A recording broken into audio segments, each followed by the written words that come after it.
Okay, so we're here still in Ingolstadt talking to Lorenz and studying as I learn day after day, the difficult difficult research on tempo indications, metronome indications, pendule notations, French sources, later sources, German sources. It's really mind-blowing also to me. We have had long sessions on French sources, and one of the latest was the triple meter and the kind of Doppelschlag to use with that. So now we make a bridge to Vienna, to Karl Czerny. Karl Czerny has written Opus 500, which is an extensive piano school. I have a video on that, you can check it out. So 4 parts, and he writes on the metronome quite in some parts, but also in the third part where he discusses the performance practice, so to say. And he has given indications how to use the metronome. We're going to talk about that. But in addition to the triple meter, Czerny has written also tempo indications on the vowels, and that was something you want to add to the previous discussion on the La Chapelle. So might be interesting to see the connection. Okay. Seine Angabe zum Walzer scheint völlig eindeutig zu sein. Er sagt sehr deutlich auf Englisch, lies es doch auf Englisch vor. Ich habe die deutsche Ausgabe leider nicht zur Hand. It's dotted half note 88. I will bring the score on screen, so it's maybe a little bit difficult. So that's rather fast. And then indeed he gives. Okay, maybe we can show 88.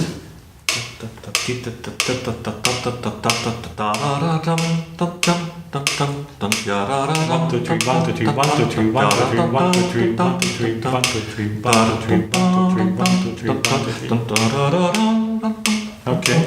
Sehr schnell. So again, that's of course the $1 million question. If the tradition of double beat, and the way you explain for me is very convincing, that there was a tendency to have this in the French literature in the 18th century, 17th century. If this continues in the German literature towards Czerny, and I've got a question even, and it's really, you want to say? Yeah. Okay. Lies den Satz mal ganz. Yeah, because it's interesting and it's really a good question. That if you read, so the way Czerny describes the use of the metronome, if you read it at first, also to me, it seems to be very simple and very clear. So Czerny writes, when, for example, such an indication, a metronome indication, as for instance MM, metronome Melzel, quarter note 112, that's an example he gives. So when you have quarter note 112, then he said you must slide, of course, the nut attached to the metronome to 112, leave it free, and then he says we must play every crotchet, so every quarter note, exactly with the audible beats of the metronome. And of course, if you read that, you say it's clear. End of game. Yeah. Every quarter note, tak, tak, tak. So, but you shown me another way of looking at it. Gehen wir noch auf den Walzer zuerst. Ja. Was schreibt er zum Walzer? Das ist jetzt im Moment noch wichtiger. So for the time marked dotted half note 88, consequently a whole bar lasts only during one beat of the metronome, and this is at the present day the true time of the waltz. So he says half note 88, one beat, one tick, I would say. Genau, man würde sagen one tick, so one beat, that's end of game. Actually, that's clear. That's very good. That's the first impression. Ja? Aber ist es wirklich so? Es gibt 2 Sachen zu sagen. Es gibt aus der Zeit von Czerny eine Tempomessung für den Walzer, für den durchschnittlichen Walzer, mit Hilfe einer Uhr. Und ohne Zweifel nicht metrisch, also ohne Zweifel normale Single Beat. Genau, so ja, okay. Und diese Messung, sogenannte Polizeiuhr, die beschrieben wird von... Was ist das? Polizei? Ja, also die Polizei hat sogar darauf geachtet, dass die Walzer nicht zu schnell getanzt wurden. Wirklich? Ja? Ja, ja. Ein gewisser Paul Bruno Bartolomei, ein Tanzmeister, hat eine Tanzschrift herausgegeben und hat da also festgehalten, was da polizeilich verordnet worden ist. Wirklich? Nämlich ein Walzertempo von 44 oder nein, Moment mal, 48 bis 50 Takten in der Minute. Also Fast die Hälfte, Ja. ein bisschen mehr als die Hälfte Ja, von Czerny. okay, ja. Genau. Also das ist schon mal das eine. That doesn't say anything on the definition that Czerny gives. Okay. Also- it was the Polizei, it was the police who gave the... Ja, ja. Und sicher auch von der Tendenz her vielleicht dann etwas sehr langsam. Aber es ist doch ganz deutlich langsamer als das, Ja. was Czerny an. 88, Genau. 88, Zu 50. Und ein zweites. Bei Jo, einem großen Geigenvirtuosen, that's a French source again. 18th Genau. century? 19. Jahrhundert, zeitgleich zu Czerny. Okay, 19. Etwa 1830, eine 19th Methode du 19th Violon, century. schreibt am Schluss dieser Methode ganz etwas Ähnliches. Ein schneller Dreiertakt messe man mit einer oder schlage man mit einer Pulsation. Eine Pulsation. Und der deutsche Übersetzer dieser Methode schreibt 2 Schläge. 2 Schläge übersetzt er das Wort une pulsation. And is this a translation or is it a correction? Es ist eine Translation, aber eine erläuternde Translation. Okay. Aus derselben Zeit. Pulsation kann eben bedeuten ein Ab-Auf. Ja. Ein Pulsen, Okay. ein Pulsieren. Ab-Auf, ein Taktschlag. Ein Taktschlag.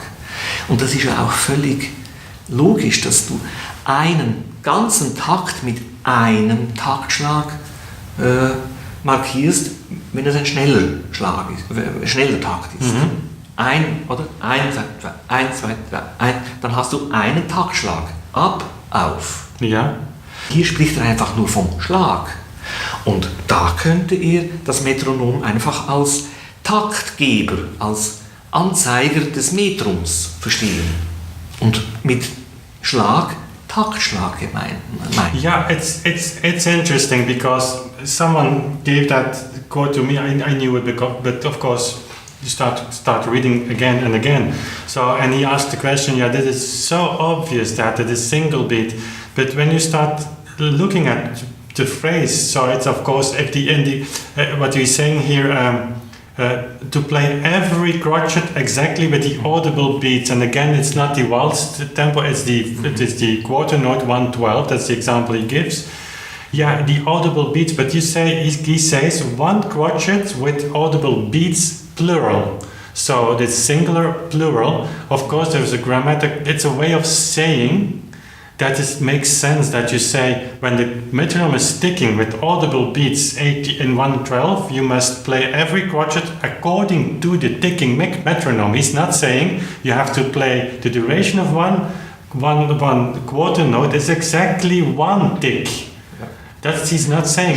Ist nicht zwingend, dass, obwohl wir meinen zunächst es sei so, aber es ist nicht zwingend. And of course, the way I'm explaining this, I can predict already that some people will say, well, yeah, that's in Hineininterpretierung. You just try to make something out of it, but it's not. I mean, it's of course a mind shift first to accept that Chinese metronome numbers could be double beat. But then in this sentence, if you just read it and you would say in your own language, which is not English for me, but if you would say in own language, you have to play every quarter note according to the audible ticks of the metronome. You're not saying that every quarter note should be the duration of one tick. That's really something different. That at least is the least you can say. Mm-hmm. The next step is, what does Czerny mean? He's not giving explicitly what he means by that. And of course, by that you have to reconstruct the context. That's for sure. And you might say that single beat, you might say, in the tradition, seeing also this waltz example, which for the Polizei is interesting, gives maybe the double beat. By the way, all these works become playable then.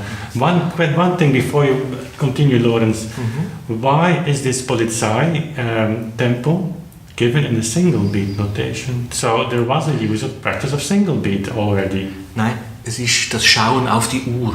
Man hat nicht ein Pendel, sondern man hat die Uhrzeit.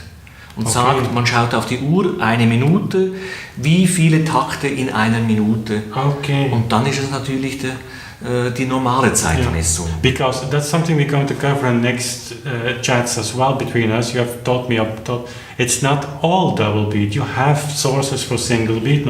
So it's not always clear. The mainstream seems to be according to the double beat, but you have exceptions. Ja, ja. So that's very Nicht important. wenige, ja. And they're using... Und vor allem, man kann erkennen, dass es sich um Notationen mit Hilfe des einfachen Schlages handelt, weil sie wesentlich langsamer sind und im Vergleich mit ähnlich strukturierten Stücken halb so schnell. Es gibt Walzer, französische Walzer als Lieder, genau in der Metronomisierung von Czerny. Zum Beispiel, hier habe ich eines Metronom, also ganzer Takt 86. Ein französisches Beispiel, mit Text unterlegt auf jeden Achtel eine Silbe. Ja.